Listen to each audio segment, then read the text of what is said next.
اگر انسان کو اس بات کا یقین ہو جائے کہ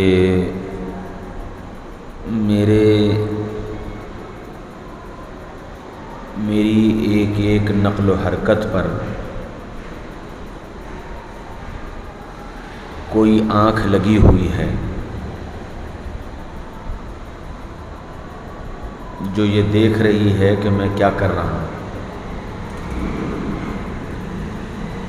تو اس یقین کی بنیاد پر بہت ساری کمیاں جو غفلت کی وجہ سے ہماری اور آپ کی زندگی میں آ جاتی ہیں، وہ کمیاں اپنے آپ دور ہو جائیں اگر صرف اس کا استحضار پیدا ہو جائے کہ کوئی آنکھ مجھے دیکھ رہی ہے۔ اور پھر یہ یقین بن جائے کہ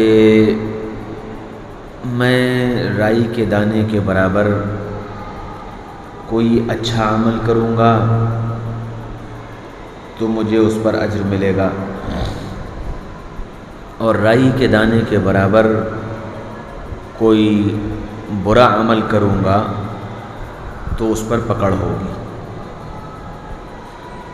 یہ یقین اگر بن جائے تو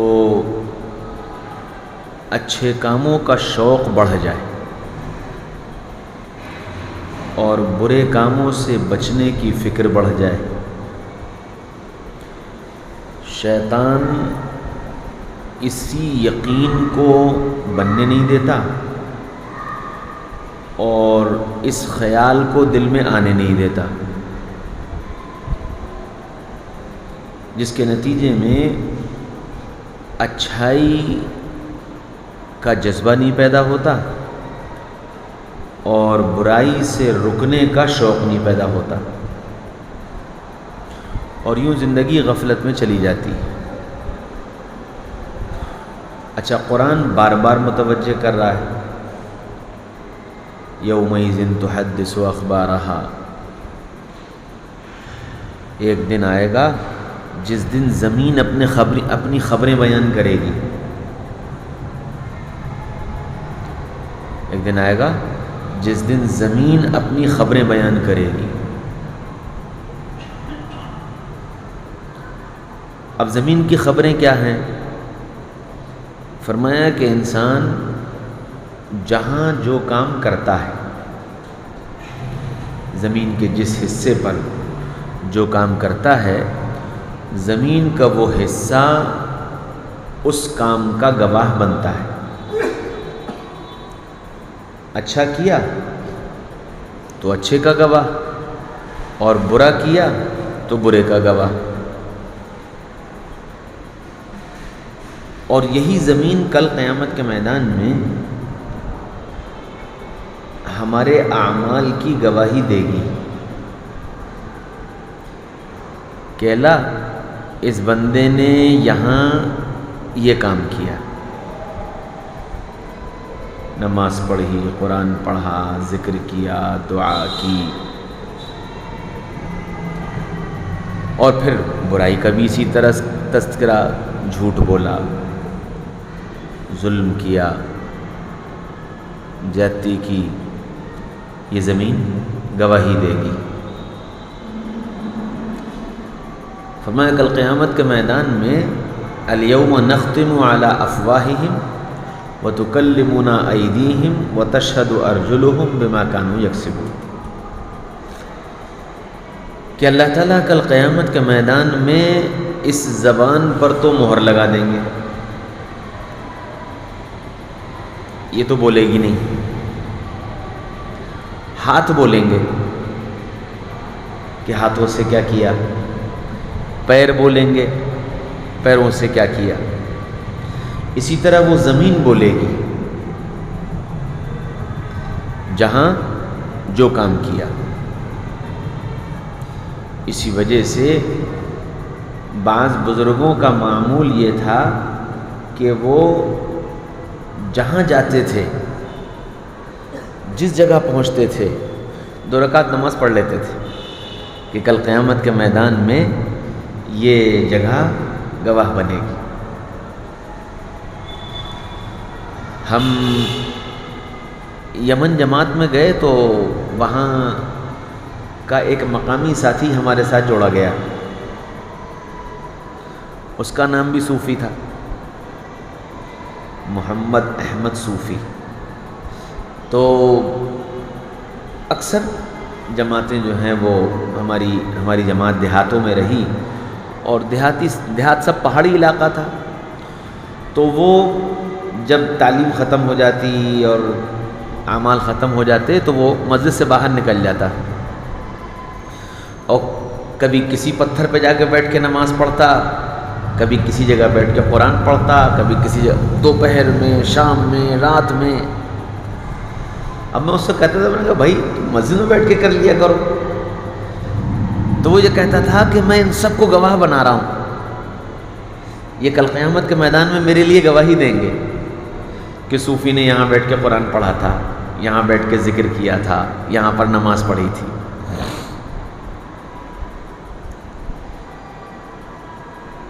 تو اور یہ بہت سارے بزرگوں کا معمول رہا کہ وہ زمین کو گواہ بناتے تھے،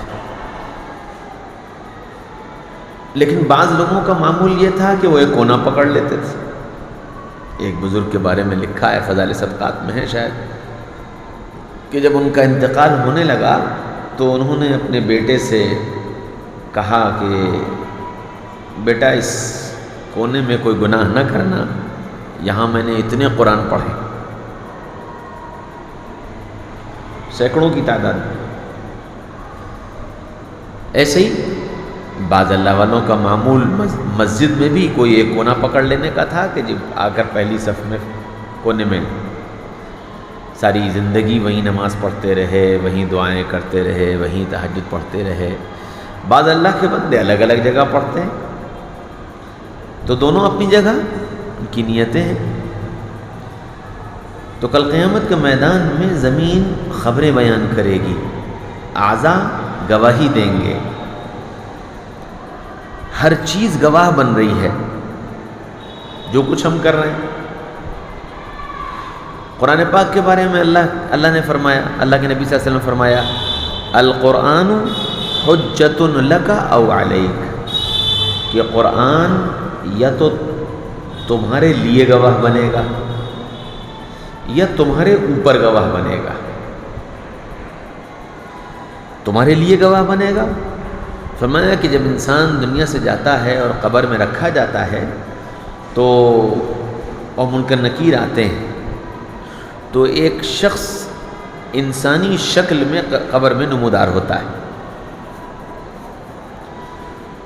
تو منکر نکیر اس سے پوچھتے ہیں تم کون؟ تو وہ یہ کہتا ہے میں قرآن ہوں، میں قرآن ہوں، میں اس کی حفاظت کے لیے آیا ہوں۔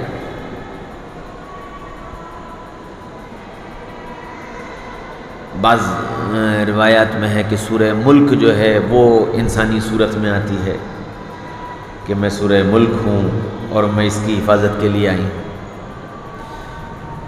اور پھر قرآن کے بارے میں اللہ تعالیٰ نے خود قرآن میں فرمایا کہ کل قیامت کے میدان میں قرآن اپنے چھوڑ دینے والوں کے خلاف گواہی دے گا۔ اس کو قرآن نے ذکر کیا، یا رب ان ھذا القرآن مہجورا، اے اللہ یہ لوگ ہیں جنہوں نے مجھے چھوڑ دیا تھا۔ قرآن گواہی دے گا، اور قرآن اگر پڑھا جائے گا تو قرآن ہمارے لیے گواہ بنے گا۔ اسی طرح ہم جن لوگوں کے درمیان، جن چیزوں کے درمیان رہ رہے ہیں، یہ چیزیں اور یہ لوگ یا تو ہمارے لیے گواہ بنیں گے یا ہم پر گواہ بنیں گے۔ جیسے ہماری یہ مجلسیں، ہمارا اللہ کے راستے میں جانا، محنت کرنا، ہمارا دین کی نسبت پر جمع ہونا، یہ جتنی مجلسیں ہیں یہ یا تو ہمارے لیے گواہ ہیں کہ جی انشاءاللہ یہ ہماری نجات کا ذریعہ بنے، اور یا یہ ہم پر گواہ ہیں کہ ان مجلسوں میں ہم کہتے سنتے رہے اور پھر زندگی میں تبدیلی نہیں آئی، تو یہ مجلسیں ہم پر گواہ بن جائیں۔ اس لیے یہ استحضار بہت ضروری ہے کہ کوئی آنکھ ہمیں دیکھ رہی ہے۔ اچھا، ایک موٹی سی اس کی مثال ہے، ایک آدمی چوری کرنے جا رہا تھا، کمرے میں پہنچ گیا، الماری کھول لی، اور ایک 4 سال کے بچے نے جنگلے کی دراز میں سے جھانک کر دیکھا، اور اس نے ایک ہلکی سی آواز لگائی، انکل۔ تو چور چوری کرے گا؟ وہ بھڑبڑا کر بھاگے گا کہ مجھے کسی نے دیکھ لیا، مجھے کسی نے دیکھ لیا۔ ایسے ہی بندے کو اگر اس بات کا استحضار ہو جائے کہ میرا اللہ دیکھ رہا ہے، میرا اللہ دیکھ رہا ہے، صرف اس کا استحضار ہو جائے، تو پھر ہر گناہ سے بچنا آسان ہو جائے، ہر نافرمانی سے بچنا آسان ہو جائے۔ اور ماں نے، باپ نے کسی اچھے کام کے کرنے پر انعام دینے کا وعدہ کر لیا، ماں نے یا باپ نے کسی اچھے کام کے کرنے پر انعام دینے کا وعدہ کر لیا، تو بچہ کیا کرتا ہے؟ بچہ اس فکر میں لگا رہتا ہے کہ کب اماں دیکھیں اور کب ابا دیکھیں اور میں یہ کام کروں، وہ اس فکر میں لگا رہتا ہے۔ کام کرتا بھی جاتا ہے تو کنکھیوں سے دیکھتا جاتا ہے، امی دیکھ رہی نہیں دیکھ رہی، ابا دیکھ رہے نہیں دیکھ رہے، دیکھتا جاتا ہے۔ اور جب اس کو یہ احساس ہو جاتا ہے کہ امی نے دیکھ لیا، ابو نے دیکھ لیا، تو وہ خوش ہو جاتا ہے کہ اب مجھے انعام ملے گا، اب مجھے انعام ملے گا۔ ایسے ہی بندے کو یہ یقین ہو جائے کہ میرا یہ عمل اللہ دیکھ رہا ہے اور اللہ مجھے یہ عمل کرتا دیکھ لے گا تو مجھے انعام دے گا، تو پھر اس عمل کا شوق بڑھ جائے گا اور اس عمل کے کرنے میں مزہ آنے لگے گا کہ اللہ دیکھ رہا ہے، اللہ دیکھ رہا ہے۔ یہ استحضار۔ اس لیے ہمیں اور آپ کو اس کی فکر کرنی چاہیے ہر لمحہ کہ ہم اللہ کی نگرانی میں چل رہے ہیں۔ پھر اللہ کے نبی صلی اللہ علیہ وسلم نے یہ بھی بتا دیا کہ اللہ تو دیکھ ہی رہا ہے، تو ہر جگہ موجود ہے، لیکن تمہارے اعمال کی ریکارڈنگ کے لیے ہم نے 2 فرشتے اور مقرر کر رکھے ہیں جو تمہارا ایک ایک عمل ریکارڈ کر رہے ہیں۔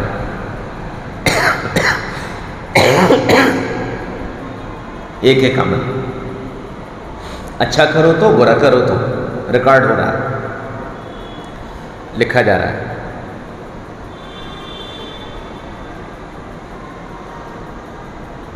جس طرح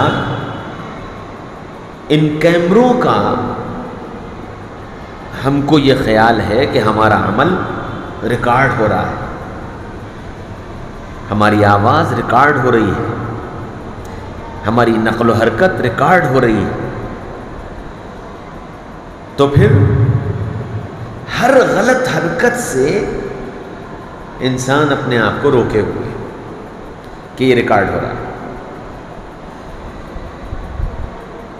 یہ یقین بیٹھ جائے کہ یہ منکر نکیر میرے ایک ایک عمل کو ریکارڈ کر رہے ہیں، اور کل قیامت کے میدان میں میری ریکارڈنگ چلائی جائے گی میری ریکارڈنگ چلائی جائے گی، آواز لگے گی، فلاں کا بیٹا فلاں، آ جاؤ، یہ دیکھو، یہ ہے تمہاری زندگی، اور اب اس کے سامنے اس کی ریکارڈنگ چلے گی۔ اچھا، آج سے 100 سال پہلے یہ بات سمجھ میں نہیں آتی، آج سے 100 سال پہلے یہ بات سمجھ میں نہیں آتی کہ ایسا کیسے ہو جائے گا۔ اب اللہ نے اتنا سمجھا دیا کہ اب تو کچھ شک رہ ہی نہیں گیا، یقین کامل ہو گیا کہ جی بالکل۔ اچھا، اللہ کا نظام ہے، یہ جو ہارڈ ڈسک ہوتی ہے یا چپ ہوتی ہے جس کے اندر ہم چیزوں کو اسٹور کرتے ہیں، جمع کرتے ہیں، اصل یہ بنتی ہے مٹی کے ذرات سے۔ اس کی اصل جو ہے وہ زمین کے مٹی کے ذرات ہیں، انہی سے مل کر کے یہ چپ تیار ہوتی ہے، اس کا پورا پروسیس ہوتا ہے، اس کے بعد وہ تیار ہوتی ہے۔ تو گویا اللہ تعالیٰ نے بتا دیا کہ یہ جو میری زمین بچھی ہوئی ہے، اس میں اتنے کیمرے ہیں، اس میں اتنے ریکارڈر پڑے ہوئے ہیں کہ تمہاری ایک ایک نقل و حرکت ریکارڈ ہو رہی ہے۔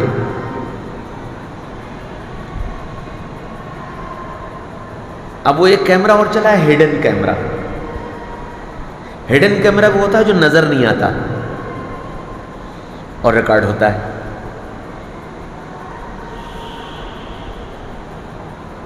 تو جب انسان ایسا بنا سکتا ہے، تو پھر انسان کا بنانے والا خالق اور مالک۔ پہلے تو یہ بات سمجھ میں نہیں آتی تھی کہ جی 60 سال کی زندگی کا حساب کتاب، 70 سال کی زندگی کا حساب کتاب، کتنے لمبے چوڑے رجسٹر ہوں گے۔ اب تو اللہ نے سمجھا دیا کہ ذرا سی چپ کے اندر سالوں کا اور ریکارڈ موجود ہے، اور یہ انسان کا بنایا ہوا ہے۔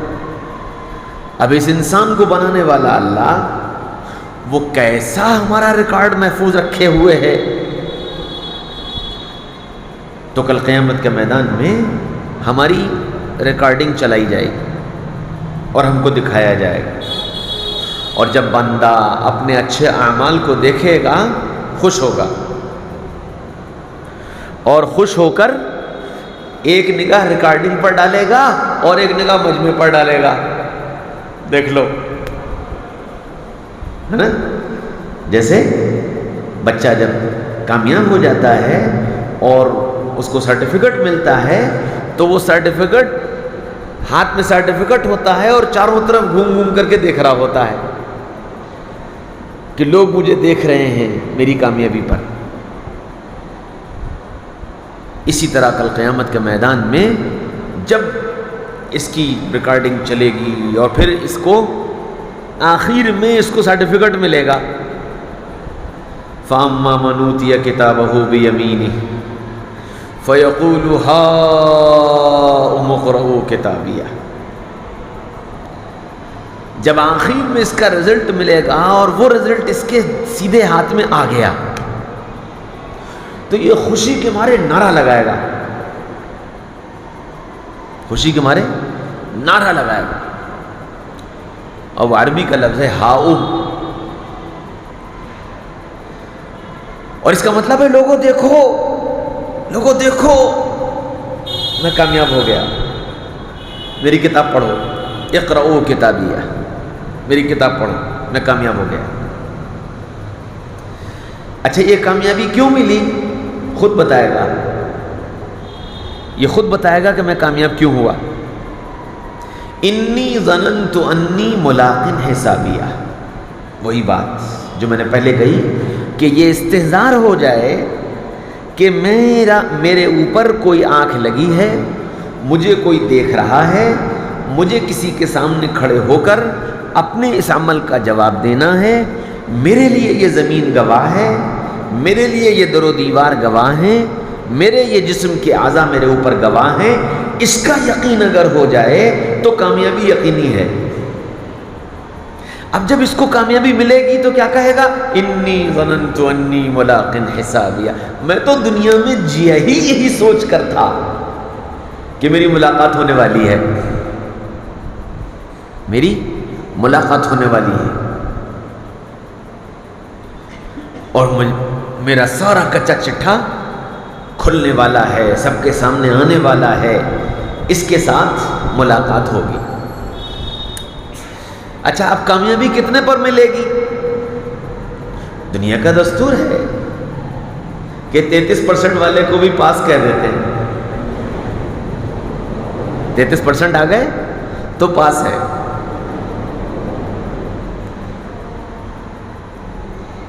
تو جب دنیا میں 33% پر پاس ہے، نبی کی خبر کے مطابق میرے تمہارے لیے، نبی کی خبر کے مطابق میرے تمہارے لیے 10% پر کامیابی ہے۔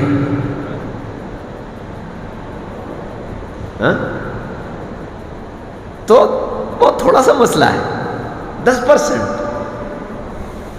اور یہ میں اس لیے کہہ رہا ہوں کہ حضور اقدس صلی اللہ علیہ وسلم نے صحابہ کرام سے یہ بات فرمائی تھی کہ دیکھو، اس وقت تم ہمارے ساتھ ہو، ہمارے پاس ہو، اگر اس وقت تم دین کا 10% بھی چھوڑ دو گے تو ناکام ہو جاؤ گے، لیکن ایک زمانہ آئے گا جب نہ میں موجود ہوں گا نہ تم موجود ہوگے، اس زمانے میں میری امت اگر 10% پر بھی چل لے گی تو وہ کامیاب ہو جائے گی۔ تو یہ میری اپنی سوچ یہ ہے کہ یہ دلیل ہے، کل قیامت کے میدان میں ہم اللہ سے یہ کہہ دیں گے کہ نبی نے خبر دی تھی کہ 10% پہ کامیابی مل جائے گی، تو 10% تو کم سے کم اپنا صحیح کر لیں، 10%، جس پر کم از کم پروموٹڈ تو لکھ دیا جائے کہ چلو بھائی آگے بڑھاؤ انہیں۔ جیسے اسکول کالجز میں کیا ہوتا ہے کہ جی ایک سبجیکٹ میں فیل ہو گیا، کہہ لیں بھائی ٹھیک ہے پروموٹ کر دو، اگلے کلاس میں پہنچا دو، اور اب لاک ڈاؤن میں تو اور زیادہ سمجھ میں آ گیا، بغیر امتحان دیے ہی پروموٹ ہو گئے۔ کیوں بھائی؟ بغیر امتحان دیے اگلا کلاس مل گیا۔ اللہ آخرت میں ایسے ہی ہم لوگوں کو بھی بغیر امتحان کے ہی کہہ دیں چلو اچھا آگے پہنچاؤ۔ اللہ کے لیے کیا مشکل ہے؟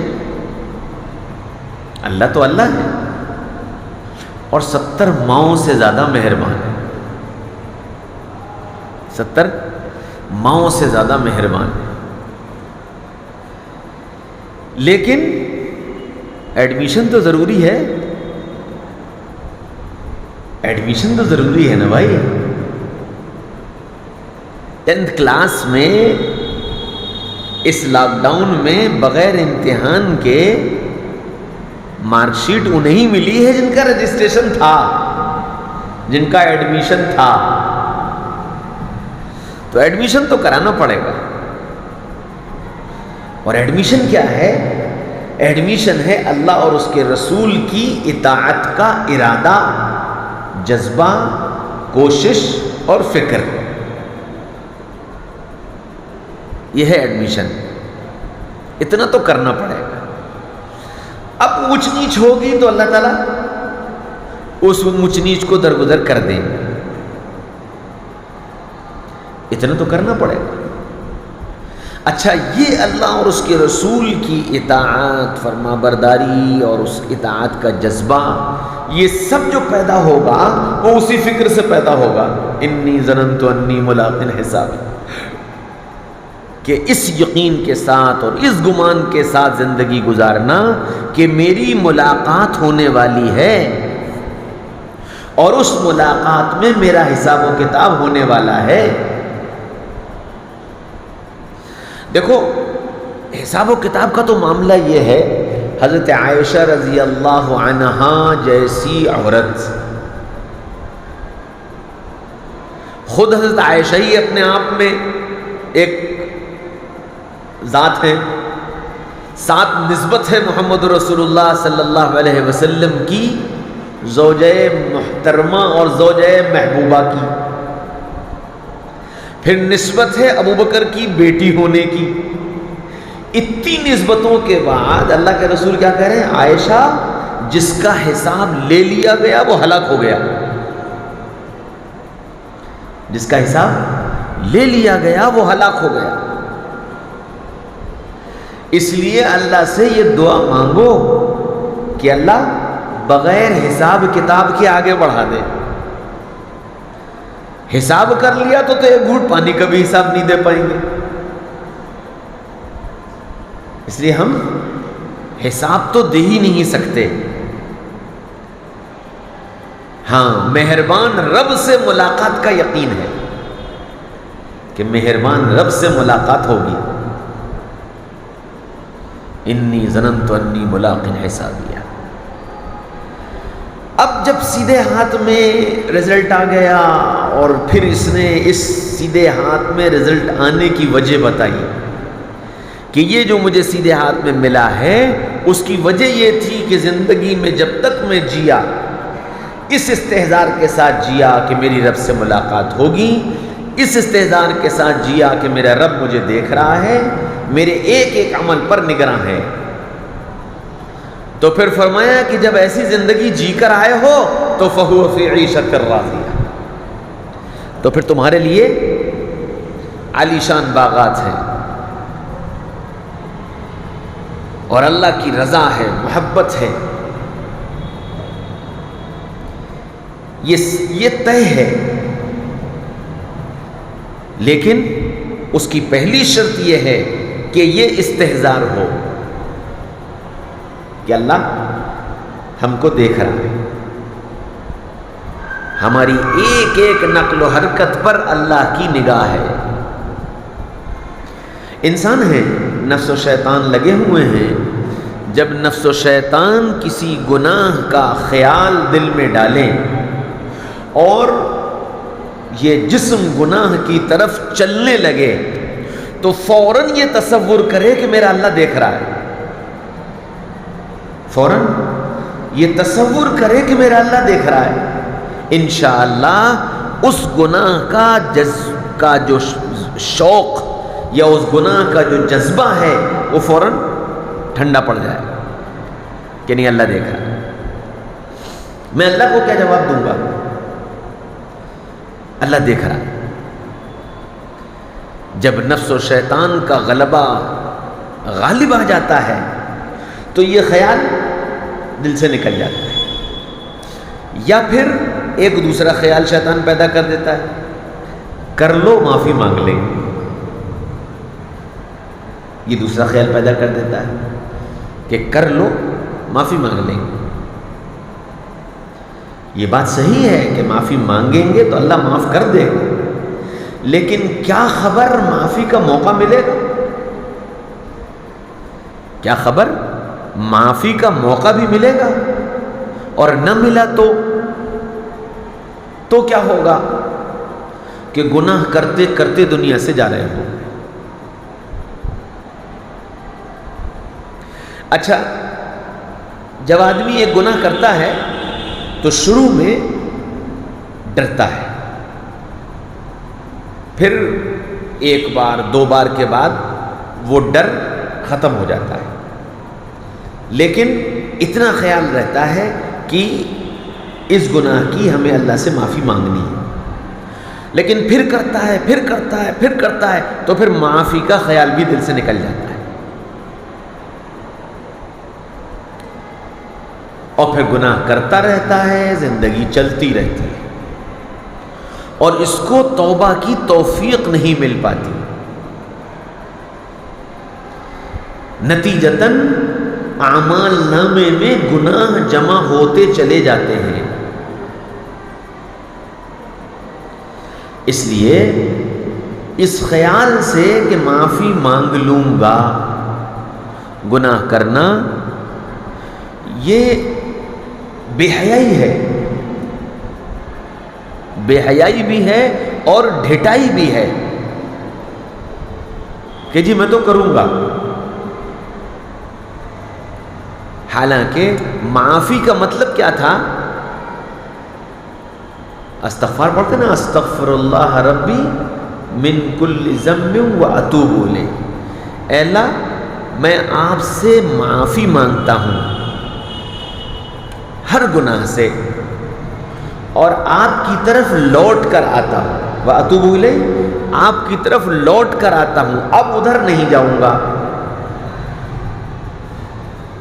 فرمایا کہ استغفار اور معافی وہی ہے جس میں آئندہ اس گناہ کے نہ کرنے کا پختہ ارادہ ہو کہ جب کچھ بھی ہو جائے میں یہ گناہ نہیں کروں گا، یہ پختہ ارادہ ہو،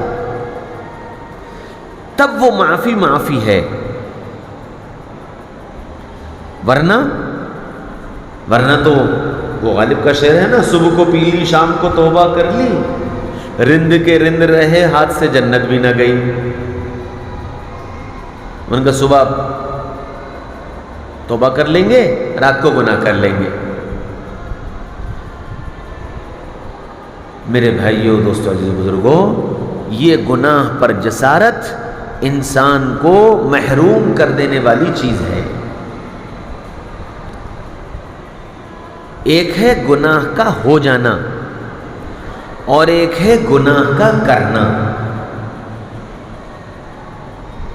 گناہ ہو گیا، غفلت تھی، غلبہ تھا، نفس و شیطان کا غلبہ تھا، غفلت تھی، ہو گیا. اور ایک یہ کہ سب کچھ جان کر گناہ کرنا. جب آدمی جان کر گناہ کرتا ہے تو آہستہ آہستہ اس گناہ کی برائی بھی دل سے نکل جاتی ہے اور اس گناہ سے توبہ کی توفیق بھی چھین لی جاتی ہے. اس لیے گناہ کے کرنے سے اپنے کو بچانے کی کوشش کرنی چاہیے. اچھا، بچنے کا راستہ صرف وہی ہے، مجھے اللہ دیکھ رہا ہے اور مجھے اللہ کے سامنے کھڑا ہونا ہے، مجھے اپنی زندگی کا حساب دینا ہے. جتنا یہ استہزاء ہم اپنے دل و دماغ پر طاری کریں گے، اللہ دیکھ رہا ہے اور مجھے اللہ کے ہاں اس کا جواب دینا ہے، انشاءاللہ اتنا گناہوں سے بچنا آسان ہو جائے گا اور نیکیوں کا ذوق اور شوق بڑھتا چلا جائے گا. نیکیوں کا ذوق اور شوق بڑھتا چلا جائے گا. پھر اچھے کام کرنے میں مزہ آنے لگے، پھر اچھے کام کرنے میں مزہ آنے لگے. نماز میں، قرآن میں، ذکر میں، دعا میں، لوگوں کی خدمت میں، لوگوں کی مدد میں،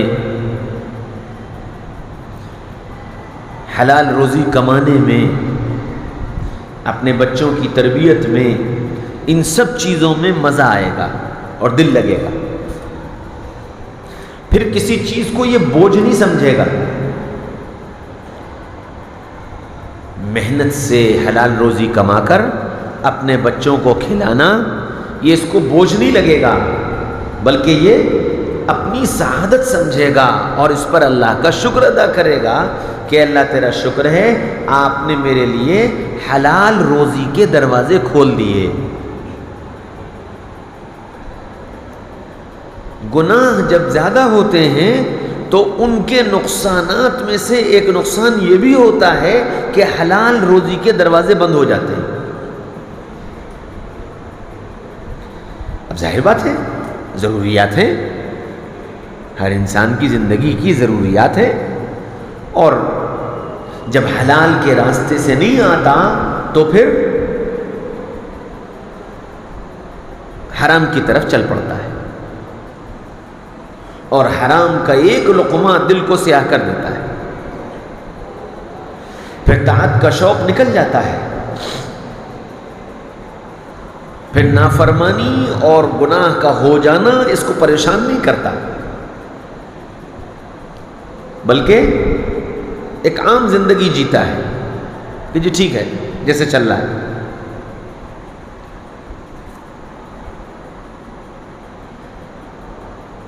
اس لیے مستقل فَمَن يَعْمَلْ مِثْقَالَ ذَرَّةٍ خَيْرًا يَرَهُ، رائی کے دانے کے برابر بھی کیا گیا بھلا کام کل اللہ ہمارے سامنے لا کر رکھ دیں گے۔ وَمَن يَعْمَلْ مِثْقَالَ ذَرَّةٍ شَرًّا يَرَهُ، رائی کے دانے کے برابر کیا گیا برا کام کل اللہ ہمارے سامنے لا کر رکھ دیں گے۔ ہم دنیا میں ماں سے چھپا سکتے ہیں، باپ سے چھپا سکتے ہیں، بھائیوں سے چھپا سکتے ہیں، دوستوں سے چھپا سکتے ہیں، ملنے جلنے والوں سے، ہم سب سے چھپا سکتے ہیں۔ ہو سکتا ہے کہ دنیا میں ہم سب سے چھپا لیں، لیکن میرے اللہ سے میرا عمل چھپا نہیں ہے، چاہے وہ زبان کا ہو، چاہے وہ آنکھ کا ہو، چاہے وہ ہاتھ کا ہو، چاہے وہ دل اور دماغ کا ہو۔ دوسری صورت میں اللہ تعالیٰ نے فرمایا کل ایک دن ایسا آئے گا جس دن وَحُصِّلَ مَا فِي الصُّدُورِ، کہ تمہارے سینے میں جو کچھ ہے اللہ اس کو بھی نکال کر رکھ دیں گے۔ سینے میں مطلب دل کے خیالات، دل کے جو خیالات ہیں جو ہم کسی پر ظاہر نہیں کرتے، اللہ اس کو بھی نکال کر سامنے رکھ دیں گے۔ وَحُصِّلَ مَا فِي الصُّدُورِ، جو کچھ سینوں کے اندر ہے۔ نبی پاک صلی اللہ علیہ وسلم کی دعا ہے اللہم طہر قلبی من النفاق، اے اللہ میرے دل کو نفاق سے پاک کر دیجیے، دل صاف ستھرا رہے، جس کے ساتھ بھی رہے صاف ستھرا رہے، نفاق سے پاک کر دیجیے، آدھا ادھر آدھا ادھر، اس گندگی سے دل کو دور کر دیجیے۔ اللہم طہر قلبی من النفاق وعملی من الریاء، اور اللہ میرے عمل کو دکھلاوے سے پاک کر دیجیے، کہ میں جو عمل کروں صرف آپ کی رضا کے لیے کروں، میں جو عمل کروں صرف آپ کی رضا کے لیے، مجھے اس کی کوئی پرواہ نہ ہو کہ کوئی دیکھ رہا ہے نہیں دیکھ رہا ہے۔ وعملی من الریاء ولسانی من الکذب، اور اللہ میری زبان کو جھوٹ سے پاک کر دیجیے کہ زبان جھوٹ نہ بولے۔ وعینی من الخیانہ، اور میری آنکھ کو خیانت سے پاک کر دیجیے کہ یہ آنکھ خیانت نہ کرے۔ اب ظاہر بات ہے آنکھ کی خیانت کسی کو پتہ تو نہیں چلے گی، تو اللہ کے نبی نے اس کے آگے دوسرا جملہ فرمایا انک تعلم خائنۃ الاعین، اس لیے کہ ہماری آنکھوں کی خیانت آپ خوب اچھی طرح جانتے ہیں۔ وما تخفی الصدور، اور جو ہمارے دلوں میں چھپا ہے اس کو بھی آپ جانتے ہیں۔ اے اللہ اس لیے دل کو بھی پاک کر دے، آنکھ کو بھی پاک کر دے، زبان کو بھی پاک کر دے۔ یہ نبی پاک صلی اللہ علیہ وسلم کی دعا ہے۔ اب جب یہ دل پاک ہوگا، آنکھ پاک ہوگی، زبان پاک ہوگی، تو پھر اس بات کا استحضار آسان ہو جائے گا کہ میرا اللہ مجھے دیکھ رہا۔ شیطان ان سب چیزوں کو پاک نہیں ہونے دیتا، زبان سے جھوٹ سے نہیں بچ پاتی، آنکھ خیانت سے نہیں بچ پاتی، اور دل غلط خیالات سے نہیں روک پاتا۔ کچھ نہیں، نہ لینا ایک نہ دینا دو، جا رہے تھے راستے میں کوئی مل گیا، کوئی ہمارا ان سے تعلق نہیں، کوئی ہماری جان پہچان نہیں، کوئی ہمارے اچھے برے کے شریک نہیں، کوئی رشتہ داری نہیں، بس نظر پڑ گئی، اور دل میں اس کو دیکھ کر حسد کی ایک چنگاری سی جل پڑی، لو جی دل گندا ہو گیا، دل گندا ہو گیا، یہ ایسی گاڑی پہ کیوں جا رہا ہے، بس اسی بات کی چنگاری لگ گئی، اس کے کپڑے اتنے سفید کیوں ہیں، اسی کی چنگاری لگ گئی، فلاں اس کے ساتھ کیوں چل رہا ہے، اسی کی چنگاری لگ گئی، اور اس چنگاری نے دل کو گندا کر دیا. آنکھ کی خیانت صرف یہی نہیں ہے کہ آدمی نامحرم کو تکے. آنکھ کی خیانت یہ بھی ہے کہ آدمی کسی کو حقارت کی نگاہ سے دیکھے، کسی کو حسد کی نگاہ سے دیکھے، کسی کو اپنے سے کمتر سمجھ کر دیکھے، کسی کو اپنے مقابلے میں غلط سمجھ کر دیکھے. یہ بھی آنکھ کی خیانت ہے. کون صحیح ہے کون غلط یہ تو اللہ کے پتہ چلے گا.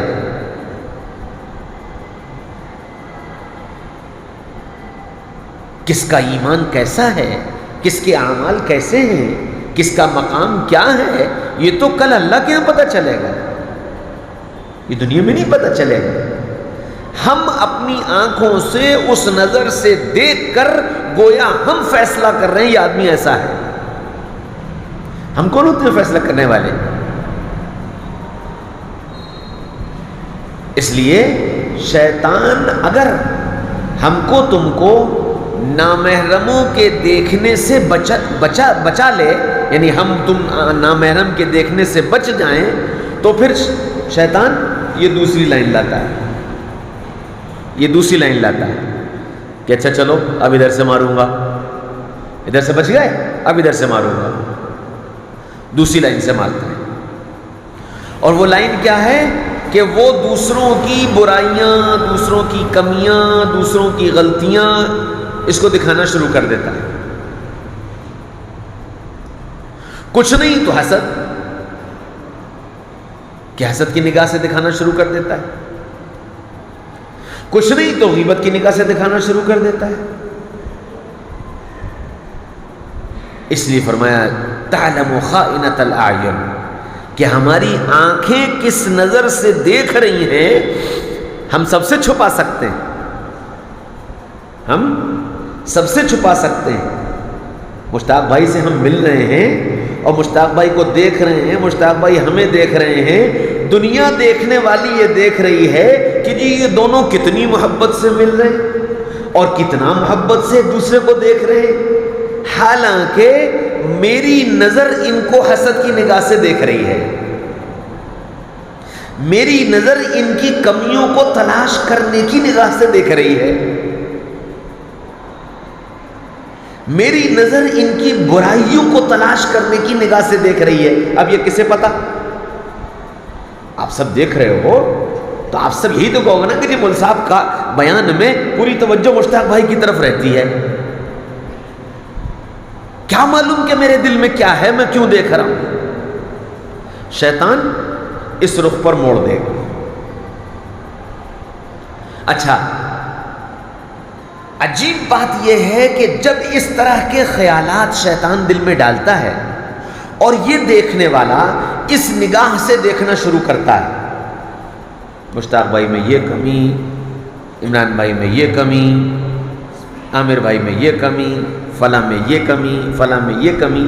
جب اس خیال سے نگاہ ڈالنے کا جذبہ شیطان پیدا کرتا ہے تو گناہ کا تصور ہی نکل جاتا ہے کہ میں یہ گناہ کر رہا ہوں. گناہ کا تصور ہی دل سے نکل جاتا ہے کہ یہ میں کوئی گناہ کر رہا ہوں. اور میرے جیسے آدمی کے لیے اور زیادہ، میرا جیسا آدمی کیا سوچتا ہے کہ بھائی میں چونکہ یہ ان کا مجھ سے تعلق ہے اور میں ان کا بڑا ہوں، میں ان کی غلطیوں پر انہیں متوجہ کروں گا، میں ان کی اصلاح کروں گا، میں ان کی تربیت کروں گا، اس لیے مجھے تو پورا حق حاصل ہے ان کو اس نگاہ سے دیکھنے کا. لو جی اب تو شیطان میرے دل میں یہ خیال آنے ہی نہیں دے گا کہ صوفی تم یہ گناہ کر رہے ہو. اس لیے جو جتنے اونچے مقام پر پہنچ جاتا ہے وہ اتنی خطرناک جگہ پر پہنچ جاتا ہے، اتنی خطرناک جگہ پر. اور اس خطرناک جگہ پر بچنے کا سوائے اس کے کوئی راستہ نہیں ہے کہ یہ اپنے آپ کو کسی بڑے کے حوالے کرے.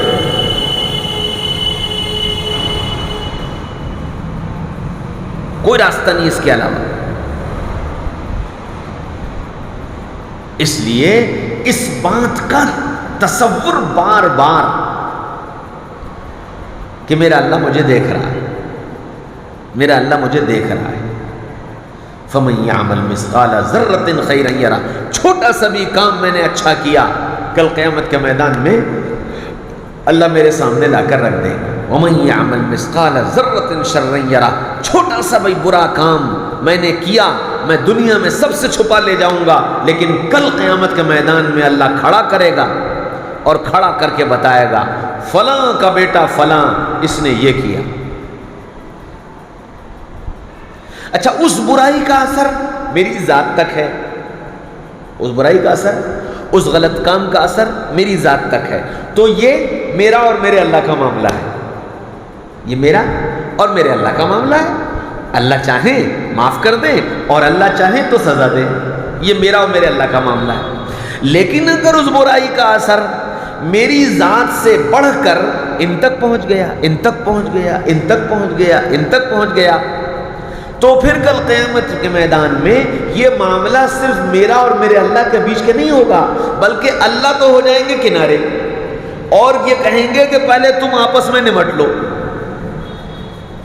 پہلے تم آپس میں نمٹ لو۔ کہ جی وہ کیسے؟ وہ ایسے کہ تمہاری ذات سے ان کو تکلیف پہنچی، اب ان کو راضی کرو۔ بھئی میری ذات سے عامر میاں کو تکلیف پہنچی، تو کل قیامت کے میدان میں اللہ کھڑا کر کے یوں کہیں گے کہ مجھ سے تو حساب بعد میں کرنا، پہلے تم عامر کو راضی کرو۔ اور اللہ کے نبی صلی اللہ علیہ وسلم نے فرمایا کل قیامت کے میدان میں ایسا کوئی انسان اس وقت تک راضی نہیں ہوگا جب تک کہ اپنے سارے گناہ اس کے سر نہ لاد دے اور اس کی ساری نیکیاں خود نہ لے لے، اس وقت تک راضی نہیں ہوگا کہ میرے سارے گناہ اس کو دے دو اور اس کی ساری نیکیاں مجھے دے دو، کہ یہ اس وقت تک راضی نہیں ہوگا۔ اب یہ استحضار ہوگا فَمَن يَعْمَلْ مِثْقَالَ ذَرَّةٍ خَيْرًا يَرَهُ، چھوٹا سا بھی کام اگر میں کر رہا ہوں کل قیامت کے میدان میں مجھے اس کا بدلہ ملے گا، اور چھوٹا سا بھی برا کام کر رہا ہوں کل قیامت کے میدان میں مجھے اس کا بدلہ ملے گا۔ حدیث شریف میں آتا ہے کہ انسان دنیا میں بہت سارے گناہ کرتا ہے اور ان گناہوں کو اللہ تعالیٰ یا معاف کر دیتے ہیں اگر اس نے توبہ کر لی یا اچھے اعمال کیے۔ بہت سارے صغیرہ گناہ تو نیکیوں کی وجہ سے ہی ختم ہو جاتے ہیں، وضو کیا تو صغیرہ گناہ ختم ہو گئے، صدقہ دیا تو صغیرہ گناہ ختم ہو گئے، ذکر کیا تو صغیرہ گناہ ختم ہو گئے، قرآن پڑھا تو صغیرہ گناہ تو ایسے ختم ہو جاتے ہیں۔ اب کبیرہ گناہ جو ذمے میں باقی رہ جاتے ہیں تو وہ گناہ کل قیامت کے میدان میں عمل نامہ کھولو۔ ایک گناہ ایسا ہے، ایک گناہ ایسا ہے، فرمایا کہ اس گناہ کی سزا دنیا میں ملے گی، اس گناہ کی سزا دنیا میں ملے گی، اور وہ گناہ کیا ہے؟ وہ گناہ ہے ماں باپ کا دل دکھانا۔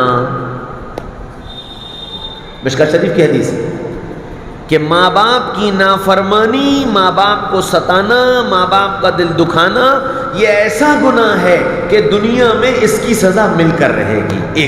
ایک تو یہ بتایا۔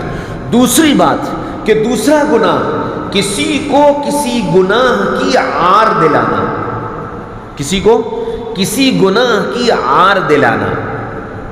عار جانتے ہیں؟ مثال کے طور پر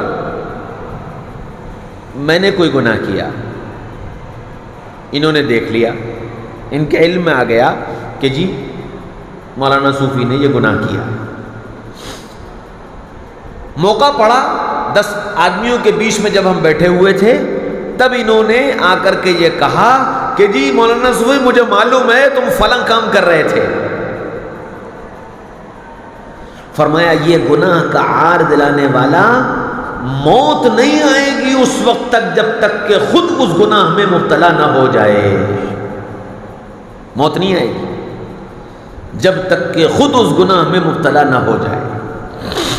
یہ دو چیزیں ایسی ہیں جس کا دنیا میں موت سے پہلے اللہ تعالیٰ سزا دیتے ہیں، آخرت میں الگ دیں گے، آخرت میں الگ دیں گے، دنیا کی سزا یہ ہے۔ ان سب سے بچنے کا راستہ استہزار ہے کہ مجھے اللہ دیکھ رہا ہے، میرے زبان سے نکلے بول اللہ سن رہا ہے، میرے آنکھوں کی نقل و حرکت اللہ دیکھ رہا ہے۔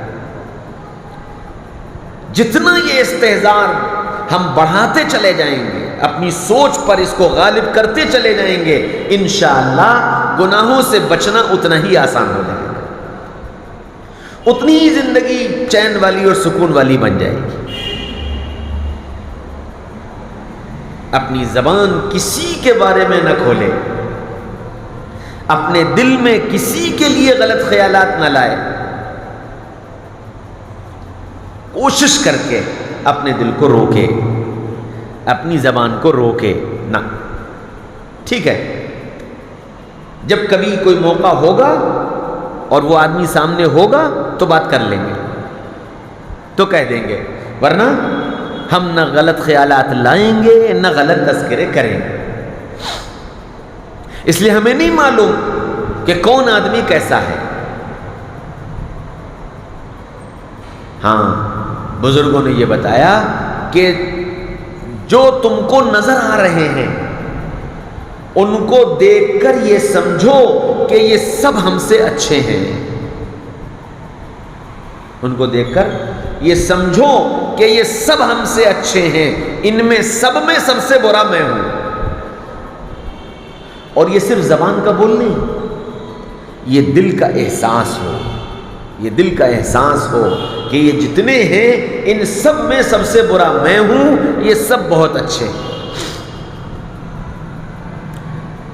تو کسی نے کہا کہ حضرت کوئی آدمی شراب پی رہا ہے، کوئی آدمی چوری کر رہا ہے، کوئی آدمی نماز نہیں پڑھتا، بے نمازی ہے، ایسی زندگی گزار رہا ہے، اللہ نے ہمیں توفیق دے رکھی ہے، ہم نماز پڑھتے ہیں، ہم جھوٹ سے بچتے ہیں، ہم شراب نہیں پیتے، ہم چوری نہیں کرتے، تو ہم اس کو اپنے سے اچھا سمجھ لیں؟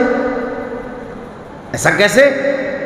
فرمایا کہ اس کو آئندہ کے اعتبار سے اپنے سے بہتر سمجھو، کہ ہو سکتا ہے وہ توبہ کر کے ہم سے آگے نکل جائے، اور ہو سکتا ہے کہ ہم اپنے اعمال کے گھمنڈ میں پڑ کر اس سے نیچے چلے جائیں۔ اس لیے اپنے سے سب کو اچھا سمجھنا اور اس استحضار کے ساتھ جینا کہ اللہ ہمیں دیکھ رہا ہے، اللہ ہماری سن رہا ہے، ایک ایک نقل و حرکت پر یہ استحضار۔ اور یہ دعا جو میں نے عرض کی، اللہم طہر قلبی من النفاق، مطلب کو سوچ سوچ کر اللہ سے اس دعا کو مانگو، اللہ میرے دل کو نفاق سے پاک کر دیجئے،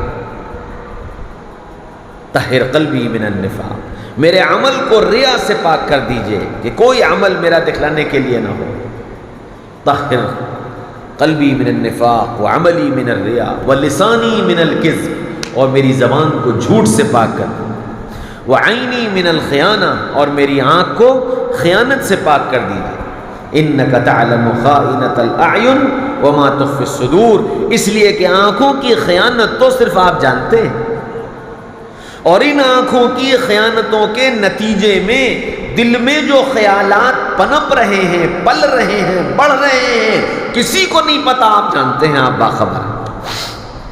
اس لیے ایسی خیانتوں سے آپ ہمیں پاک کر دیجئے، ورنہ کل قیامت کے میدان میں وَحُصِّلَ مَا فِي الصُّدُورِ، جو کچھ ہوگا تمہارے دلوں کے اندر وہ بھی کھول کر رکھ دیا جائے گا۔ اس استحضار و تصور کے ساتھ انشاءاللہ اگر ہمارا وقت گزرے گا تو اللہ نے چاہا، اللہ نے چاہا، اللہ نے چاہا، اللہ ہم کو برائیوں سے بچا لیں گے اور نیکیوں کا ذوق اور شوق عطا فرما دیں گے، تنہائیوں کے گناہ سے اللہ بچا لیں گے اگر یہ استحضار زندگی پر حاوی ہو گیا۔ اس لیے اس استحضار کو بڑھانے کی ضرورت ہے۔ اللہ مجھے بھی توفیق نصیب فرما دے اور آپ سب کو بھی توفیق نصیب فرما دے۔